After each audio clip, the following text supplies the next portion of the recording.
वक्त था जब कांग्रेस के प्रधानमंत्री जो हैं बड़े बड़े उद्योगपतियों के जो लोन हैं वो फोन पर कराया करते थे। कहीं ना कहीं इसे आईबीसी का डर कह लीजिए या एक नेता की नीयत और नीति पे जनता का विश्वास कह लीजिए, वो भारतीयों को लूटने का। और ऐसे यहाँ के वित्त मंत्री थे कांग्रेस के जो कहते थे कि ये अनपढ़ गवार लोगों का देश है, ये क्या डिजिटल पेमेंट्स करेंगे। लेकिन राहुल जी क्या कहते हैं कि हमारी इकोनॉमी तो डूब रही है, कहीं कहीं जाके वो देश के बारे में इतना गंदा बोलते हैं, उनको ट्यूशन देनी चाहिए। माननीय सदस्यगण, 0 ओवर में जो सदस्य आज नहीं बोल पाए हैं उन्हें अगली बार मौका दिया जाएगा। आइटम नंबर 22, दिवाला और शोधन अक्षमता संहिता संशोधन विधेयक 2025। माननीय सदस्य सुश्री कंगना रनौत जी।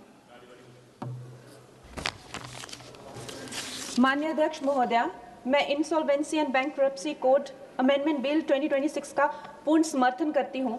मैं इस ऐतिहासिक और दूरदर्शी बिल के लिए हमारे प्रधानमंत्री श्री नरेंद्र मोदी जी और वित्त मंत्री श्रीमती सीतारमण जी का बहुत बहुत आभार व्यक्त करती हूं।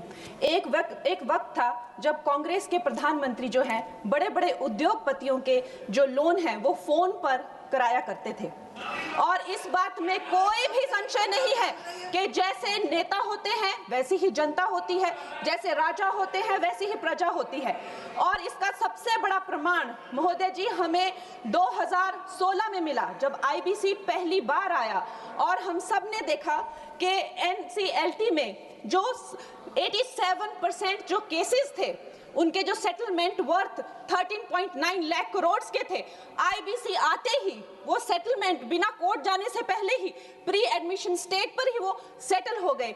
कहीं ना कहीं इसे आईबीसी का डर कह लीजिए या एक नेता की नीयत और नीति पे जनता का विश्वास कह लीजिए।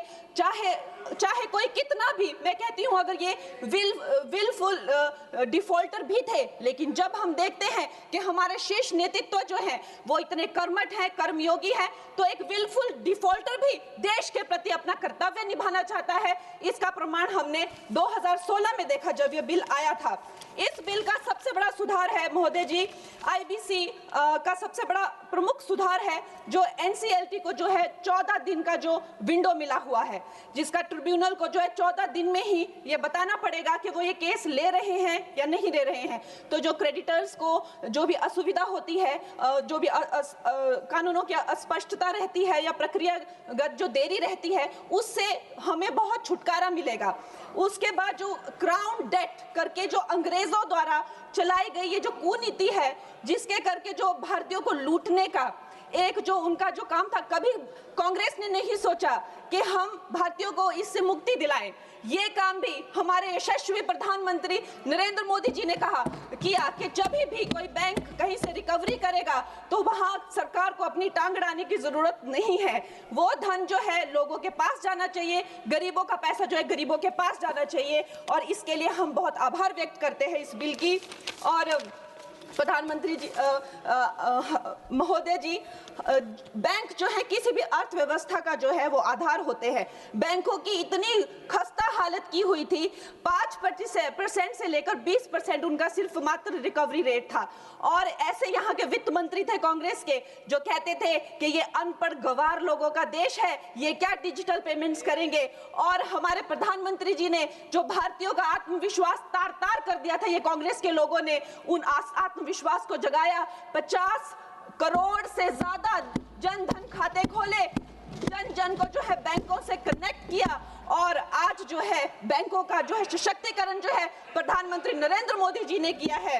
एनपीए का जो रेट है, मतलब जो नॉन परफॉर्मिंग एसेट्स थे, कांग्रेस के टाइम पे 11.5% थे और अब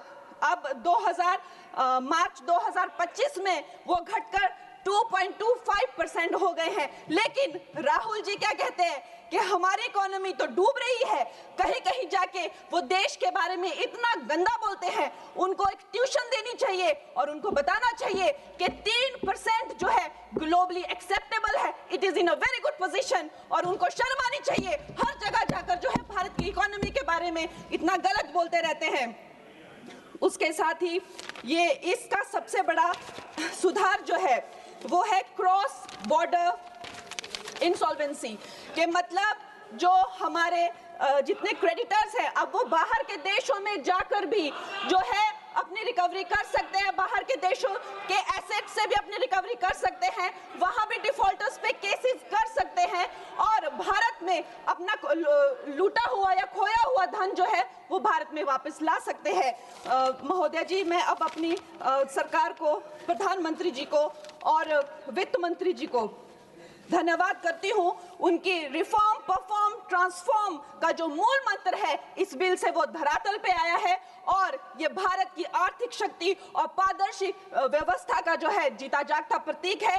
मैं इन्हीं शब्दों के साथ में एक बार फिर माननीय प्रधानमंत्री जी और वित्त मंत्री जी को धन्यवाद देती हूं और पूर्ण रूप से इस विधेयक का जो है वो आभार और समर्थन करती हूं। धन्यवाद।